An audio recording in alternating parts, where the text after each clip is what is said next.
नमस्कार, मैं ऋत्विक बांबा इस कोर्स ह्यूमन कंप्यूटर इंटरैक्शन का सहायक शिक्षक हूँ। आइए ये ट्यूटोरियल शुरू करते हैं। आज के ट्यूटोरियल का विषय है इंक्लूसिविटी, एक्सेसिबिलिटी और डिज़ाइन प्रिंसिपल्स। आइए इन्हें एक एक करके समझते हैं। सबसे पहले एक्सेसिबिलिटी और इंक्लूसिवनेस क्या होते हैं। एक्सेसिबिलिटी से हमारा मतलब है कि हम ये टेक्नोलॉजी, ये डिज़ाइन ज़्यादा से ज़्यादा लोगों तक पहुंचा सकें जिन लोगों को सुनने में दिक्कत है, बोलने में दिक्कत है या फिर और कोई भी इस तरह की स्पेशल ज़रूरत है, स्पेशल नीड्स, डिसेबिलिटीज़। हमें यह ध्यान रखना चाहिए कि जिन भी लोगों में किसी भी तरह के फिज़िकल चैलेंजेस, कॉग्निटिव चैलेंजेस, जो लोग दिमाग रूप से बाधित हैं, वो हमारे डिज़ाइन, वेबसाइट या ऐप एक ठीक ढंग से इस्तेमाल कर सकें। इंक्लूसिविटी एक बड़ा शब्द है और इससे हम ये कहना चाहते हैं कि जो हमारा डिज़ाइन है वो ज़्यादा से ज़्यादा लोगों की ज़रूरतों को ध्यान में रख के उनसे इस्तेमाल किया जाए। इससे फ़र्क नहीं पड़ता कि वो किस बैकग्राउंड से आते हैं, क्या वहाँ पे सिचुएशन है, क्या वहाँ पे वातावरण है। ये सभी लोगों में भिन्न भिन्न प्रकार के लोगों को ध्यान में रखते हुए उनके भाषाओं को लेकर, उनकी उम्र को लेकर और उनके कल्चर से रिलेटेड और बहुत अलग अलग तरीक़ों की फ़िज़िकल और कॉग्निटिव एबिलिटीज़ को ध्यान में रखते हुए बनाया जाता है। एक इंक्लूसिव डिज़ाइन ये इंश्योर करता है कि किसी भी एक वर्ण के लोगों को वंचित ना किया जाए, उन्हें अलग ना रखा जाए किसी भी प्रोडक्ट से। अब आइए समझते हैं इन दोनों में फ़र्क क्या है आखिर। ये दोनों शब्द सुनने में तो, समझने में तो एक जैसे लग रहे हैं, बट इसमें कुछ गहरे फ़र्क हैं।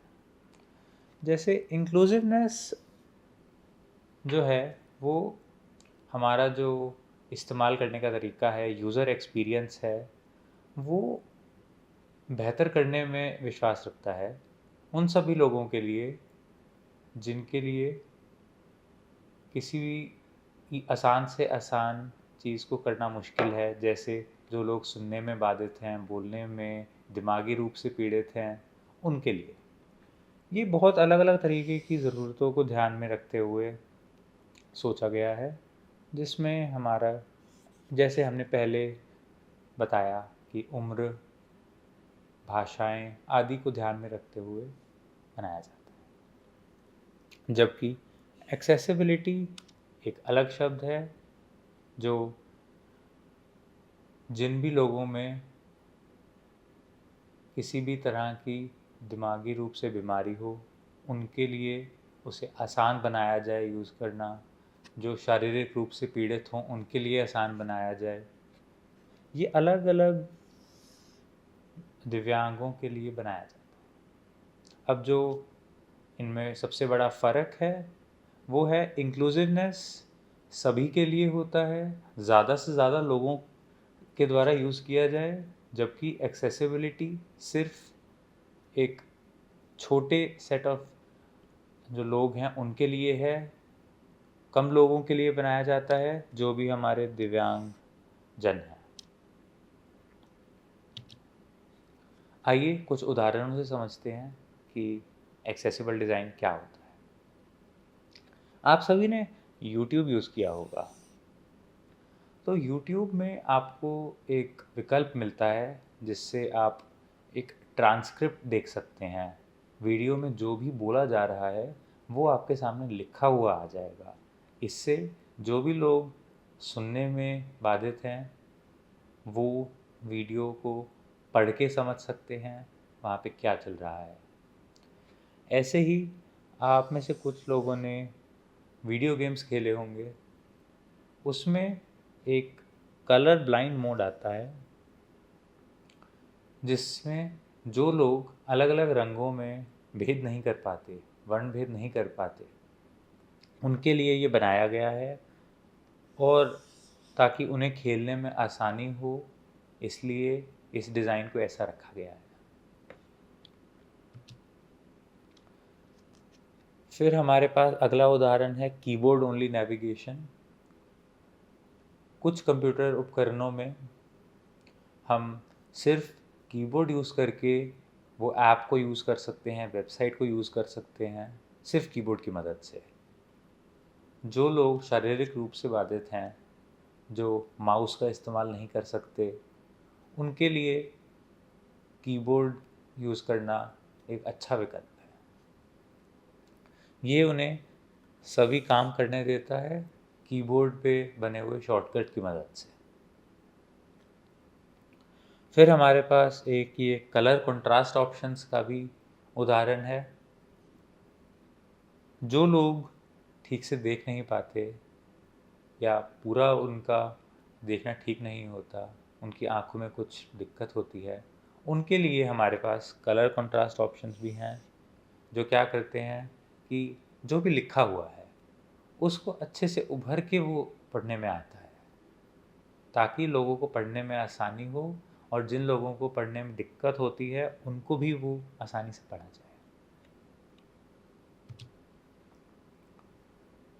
एक हमारे पास अपने बड़े बुज़ुर्गों के लिए भी एक बहुत अच्छा उपकरण है, जो है हमारा अमेज़ॉन का एलेक्सा सीनियर्स के लिए।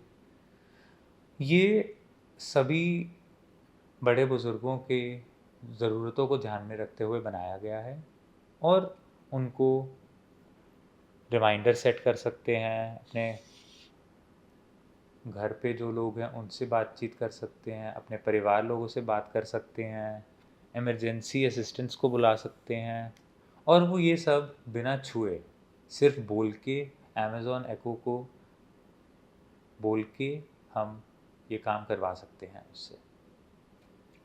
ऐसे ही हमारे पास जो एक और है हमारा एग्ज़ाम्पल, हमारा उदाहरण, वो है जीमेल। अब जीमेल में एक हमें विकल्प मिलता है स्क्रीन रीडर का। जैसा कि हमने देखा था कि यूट्यूब में एक इंक्लूसिव डिज़ाइन बनाया गया था ट्रांसक्रिप्ट के तौर पर, उसी तरह जो लोग पढ़ नहीं सकते, देख नहीं सकते, उनके लिए स्क्रीन रीडर है, जो ये बोल के सुना देगा कि स्क्रीन पर क्या लिखा है। इससे जो लोग देखने में बाधित हैं वो भी जीमेल को यूज़ कर सकते हैं सुनकर। अब इंक्लूसिव डिज़ाइन पे आते हैं हम। सबसे पहले हमारे पास ट्विटर का एग्ज़ाम्पल है, जो कि अब एक्स बन चुका है। इसमें सभी के सभी लोगों को, जो भी इसको इस्तेमाल करते हैं, सभी उपभोक्ताओं को हमें ये एक विकल्प मिलता है कि हम अपनी मर्ज़ी की भाषा में उस ऐप को यूज़ कर सकते हैं। यहाँ पे आप देखेंगे भिन्न भिन्न भाषाएं आपको दी गई हैं, English, Gujarati, French, British English, Arabic, बहुत भाषाएं दी गई हैं। तो जो भी हमारे लोग हैं जो इसको यूज़ कर रहे हैं, इसका इस्तेमाल कर रहे हैं, वो इसको अपनी मर्ज़ी की भाषा में इस्तेमाल कर सकते हैं। ऐसे ही इंक्लूसिव डिज़ाइन का अगला उदाहरण हमारा ऊबर से है। जो लोग, जो भी ड्राइवर्स सुनने में तकलीफ़ रखते हैं या फिर जो सुन नहीं सकते, उनके लिए ऊबर ने एक फ्लैशिंग नोटिफिकेशन बनाई है कि जैसे ही आपका ड्राइवर आपके पास आएगा, आप अपना फ़ोन लेके उसको हाथ में खड़े हो सकते हैं, एंड वो चमकेगा, तो आपका ड्राइवर पहचान लेगा कि आपको ही वो ढूंढ रहे हैं। ऐसे ही हमारा अगला उदाहरण आईफोन से है। आईफोन में एक हमें असिस्टिव टच नाम का एक विकल्प दिया जाता है, एक फीचर दिया जाता है। जो लोग ठीक से अपना हाथ नहीं यूज़ कर सकते, या जिन लोगों में कुछ शारीरिक बाधाएं ऐसी हैं, उनके लिए ये असिस्टिव टच बनाया गया है, जिससे हमारी स्क्रीन पे ही बहुत सारे विकल्प आ जाते हैं जो हम यूज़ कर सकते हैं बिना किसी दिक्कत के। फिर हमारे पास एक और उदाहरण है, ये एक कुर्सी का। एक कुर्सी जो है हमारी उल्टे हाथ को, वो एक ही कुर्सी हर कोई यूज़ करता है, और एक ये दूसरी कुर्सी है हमारी जो हम अपनी मर्ज़ी से इस्तेमाल कर सकते हैं। तो कौन सा डिज़ाइन इंक्लूसिव हुआ? जो कोई भी अपनी मन मर्ज़ी से उसको कस्टमाइज़ कर सकता है, अपनी मर्ज़ी से यूज़ कर सकता है, वो डिज़ाइन ज़्यादा इंक्लूसिव हुआ। फिर हमारे पास नाइकी से कुछ एग्जाम्पल हैं। नाइकी ने एक फ्लाई इजी नाम के जूते बनाए थे, और उसी के साथ साथ कपड़ों की रेंज भी थी, जो शारीरिक बाधाओं वाले लोगों के लिए बनाए गए थे, जिससे इजी एक्सेस वाले ज़िपर्स, जिनको बिना किसी दिक्कत के खोला जा सके आराम से, मैग्नेटिक क्लोजर्स जो बिना ज़्यादा यूज़ करे, बिना ज़्यादा उसमें अपनी ताकत डाले आप उसको यूज़ कर सकते हैं। ये सब हमारे लोगों को सपोर्ट करते हैं जो शारीरिक रूप से बाधित हैं। इसी तरह माइक्रोसॉफ्ट ने भी अपने एक्सबॉक्स वीडियो गेम्स में एक कंट्रोलर ऐसा लगाया था जो इसी तरह के लोगों के लिए बनाया गया था। इससे उसी में लोग अलग अलग तरह के असिस्टिव डिवाइस कनेक्ट कर सकते हैं, जिससे हमारे जो गेमिंग जिनको पसंद है पर जो बाधित हैं किसी भी तरीके से, वो फिर भी खेल सकें।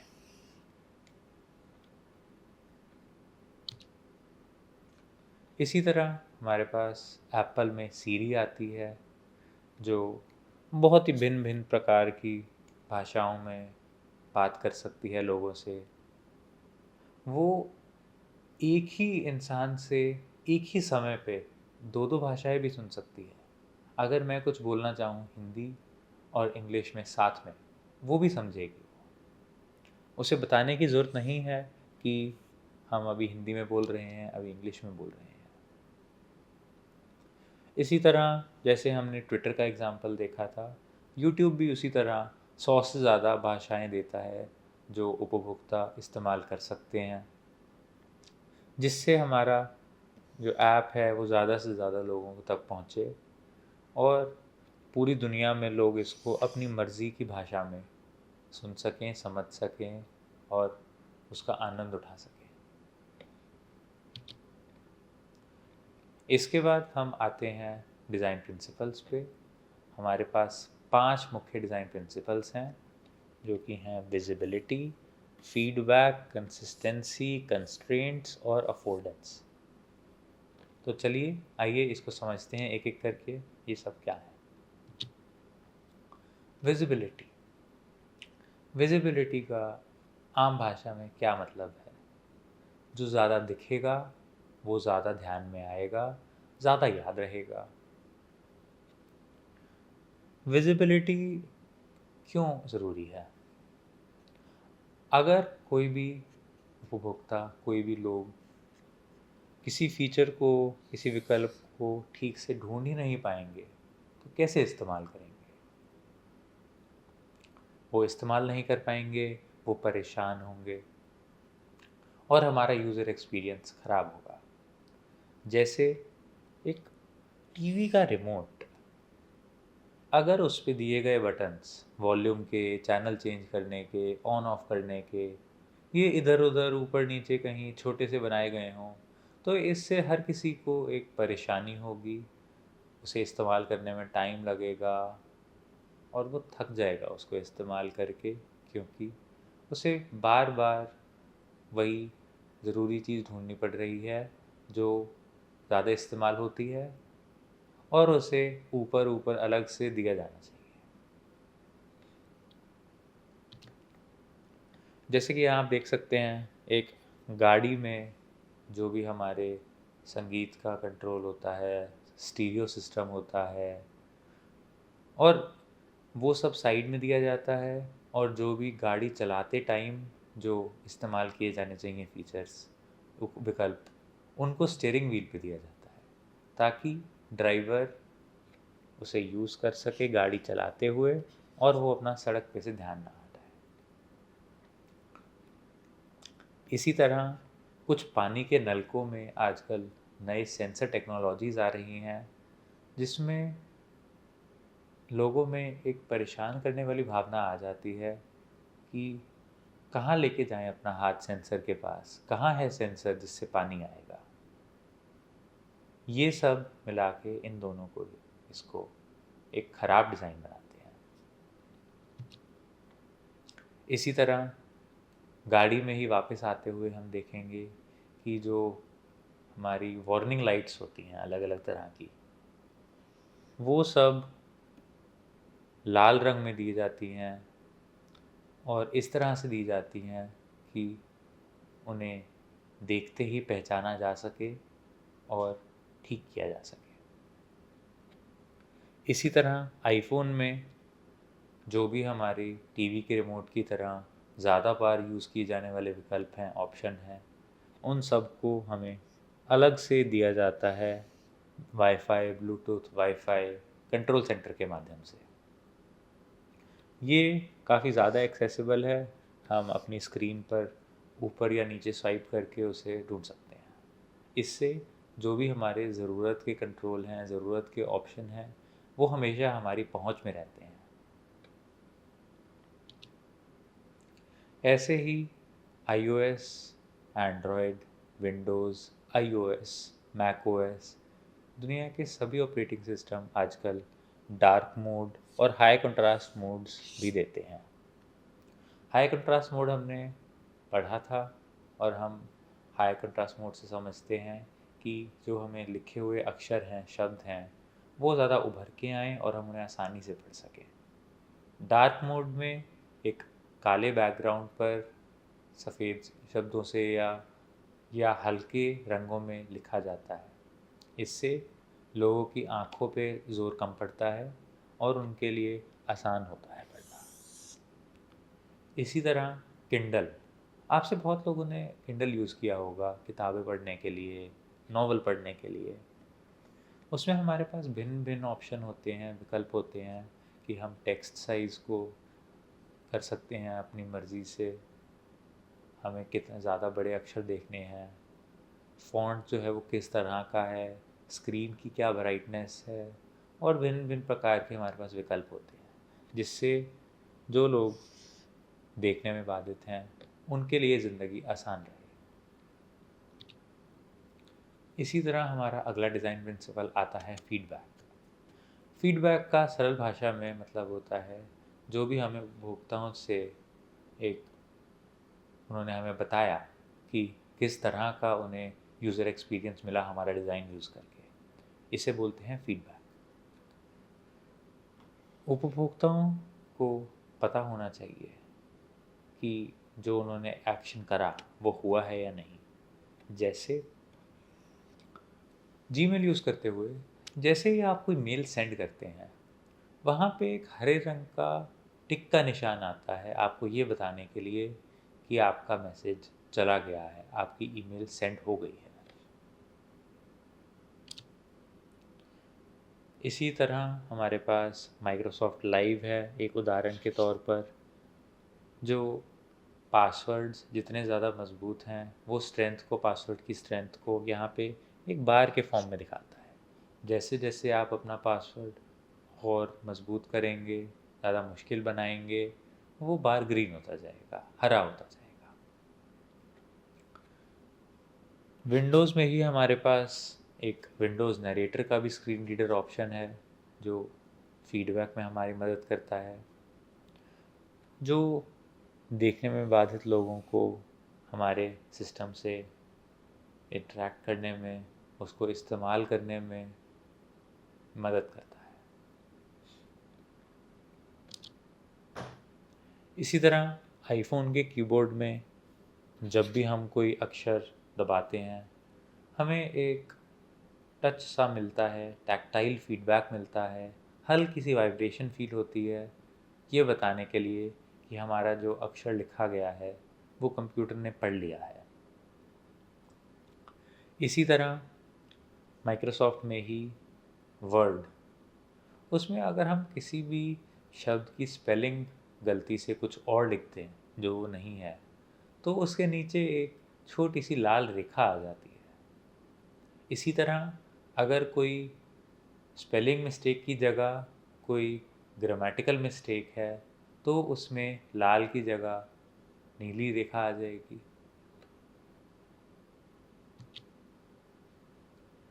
अगला हमारा डिज़ाइन प्रिंसिपल है कंसिस्टेंसी।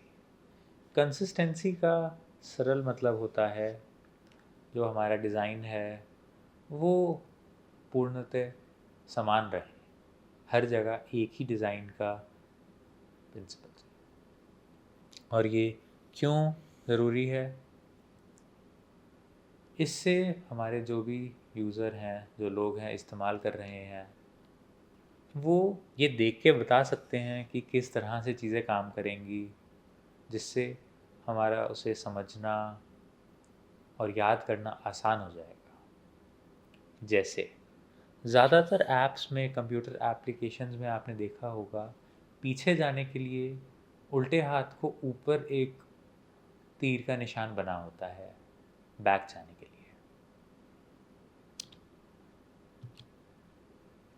अब इससे फ़ायदा क्या होता है? कंसिस्टेंसी के बहुत सारे फ़ायदे हैं। जैसे सबसे पहला, कोई भी चीज़ हर जगह कंसिस्टेंट रहेगी, एक जैसी रहेगी, तो उसे हम दूर से ही रिकग्नाइज़ कर पाएंगे, पता चल पाएगा हमें कि ये क्या है। जैसे जहाँ भी हम एक मर्सिडीज़ बेंज का लोगो देखते हैं, हम तुरंत ये समझ जाते हैं कि हमारी मर्सिडीज़ बेंज की बात हो रही है यहाँ पे। इसी तरह इससे आसान होता है याद करना, समझना और इस्तेमाल करना। जैसे हमने देखा पीछे जाने वाला जो उदाहरण था, आज के दिन में सभी वेबसाइट्स पे, एप्लीकेशंस में उल्टे हाथ को टॉप पे ही होता है बैक बटन। इससे हम कोई नई वेबसाइट बना रहे हैं तो हमें ये बताने की ज़रूरत नहीं है कि कहाँ पे है बैक का बटन। ये हम मान के चलते हैं कि यूज़र के पास पुराना एक एक्सपीरियंस है, उनका अनुभव ऐसा रह चुका है कि जो पीछे जाने का बटन है वो उल्टे हाथ को ऊपर ही होगा। ज़रूर कंसिस्टेंसी सुंदर भी बनाता है किसी भी डिज़ाइन को। सभी वेबसाइट डिज़ाइंस में ज़्यादातर दो कलर्स यूज़ होते हैं, दो रंग यूज़ होते हैं, एक प्राइमरी कलर, एक सेकेंडरी कलर। आखिरकार तीसरा हमारा जो फ़ायदा है वो है इस कंसिस्टेंसी से कंफ्यूजन नहीं होती। यूज़र्स को पता रहता है कि उन्हें कब क्या करना है। आइए इसके कुछ उदाहरण देख सकते हैं हम। एक ये खाली जो डब्बा है हमारा, ये बाकी पांचों डब्बों से अलग है।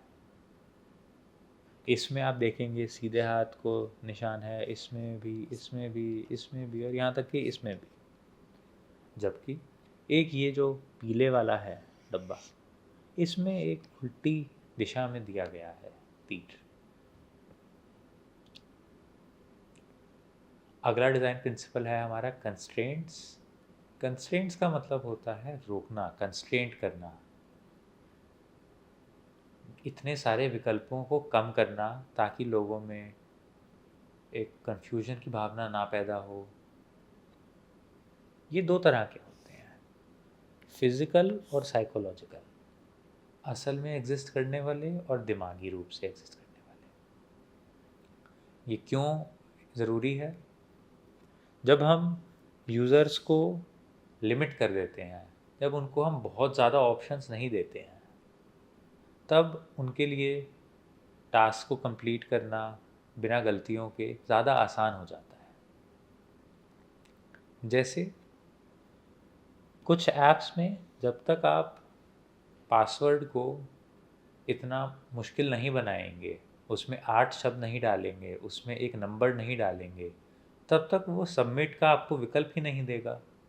इससे आप बाधित हो जाते हैं कि आपको 8 शब्द, 8 अक्षर, उसमें एक नंबर, ये सब आपको डालना ही पड़ेगा, तभी आप आगे जा पाएंगे। उसी का एक उदाहरण है ये। यूज़र नेम के लिए हमें दिया गया है कि 3 से 25 अक्षरों के बीच में होना चाहिए। इसी तरह पासवर्ड में भी 8 अक्षर, एक छोटा, एक बड़ा, एक नंबर, एक स्पेशल कैरेक्टर। इसी तरह यहाँ पे आप देखेंगे, जब तक आप ये I accept the terms and services नहीं करेंगे, तब तक ये आपको रजिस्टर करने ही नहीं देगा। आखिरकार आता है हमारा अफोर्डेंस। अफोर्डेंस एक अलग डिज़ाइन प्रिंसिपल है कि जो डिज़ाइन के एलिमेंट्स हैं वो खुद ये बताएं, खुद बोलें वो कि आगे क्या करना है और ये क्यों ज़रूरी है। अगर कोई चीज़ एक अलग तरीके से दिख रही है तो जो हमारे यूज़र्स हैं, जो लोग हैं, वो उसे खुद ब खुद इस्तेमाल करना सीख सकते हैं। जैसे अगर कोई भी बटन उठा हुआ है और क्लिक करने लायक लग रहा है तो ज़्यादातर लोग उसे क्लिक कर देंगे, ना कि अगर कोई सिंपल सा प्लेन सा टेक्स्ट लिखा हो। इसी तरह एक ये स्क्रॉल बार जो दिया जाता है, ये देखते ही हमें समझ आ सकता है कि इसका क्या इस्तेमाल होगा, इससे हम ऊपर नीचे आ सकते हैं पेज में। ऐसे ही एलिवेटर एक जो होती है हमारी, लिफ्ट जिसको कहते हैं हम, उसमें अगर हमें ऊपर जाना है तो हम ये बटन दबाएंगे, नीचे जाना है तो नीचे वाला बटन दबाएंगे। तो इससे हम ये बटन देखते ही बता सकते हैं कि इसका क्या इस्तेमाल होगा। इसी तरह किसी भी वेबसाइट पर जो लिंक होते हैं वो नीले किए जाते हैं, और जो लिंक क्लिक हो जाता है उसके बाद वो एक पर्पल से कलर में आ जाते हैं। इसी तरह हमारे स्क्रॉल बार की तरह एक वॉल्यूम स्लाइडर का भी ऑप्शन दिया जाता है बहुत ही अलग अलग ऐप्स में, जिसमें हम कुछ गाने बजा रहे हैं, संगीत बजा रहे हैं, कोई पिक्चर देख रहे हैं। ये बार जो है हमारी, ये देख के बता सकती है कि हमारी अभी वॉल्यूम कितनी है और हमें बढ़ानी है, घटानी है। इसी तरह एक बटन जो है हमारा, हम उसे देखते ही समझ सकते हैं कि उसे दबाना है।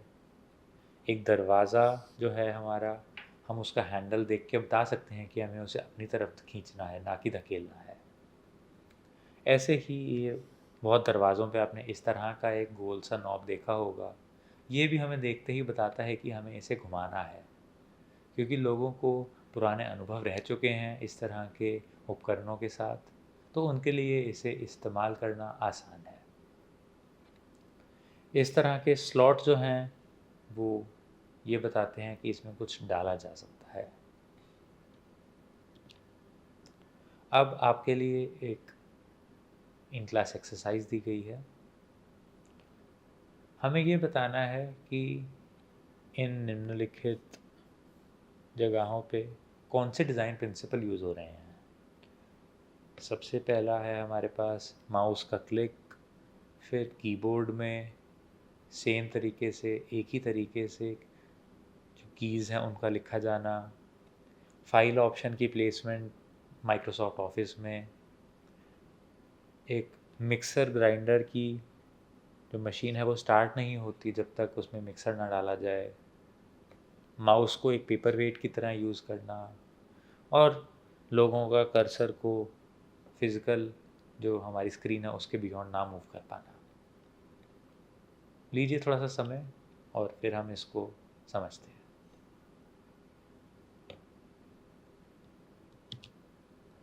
चलिए इनको समझते हैं हम। जब हमने माउस को क्लिक किया तो एक आवाज़ आती है क्लिक की। इससे हमें पता चलता है कि हमारा जो क्लिक है वो हो गया है, इसलिए ये हो गया हमारा फीडबैक। दूसरा है हमारे पास जब अलग अलग लैपटॉप्स में जो की होती है कीबोर्ड में, वो सेम तरीके से दी गई होती है, तो हर जगह सेम है, इसलिए ये हो गया हमारा कंसिस्टेंसी।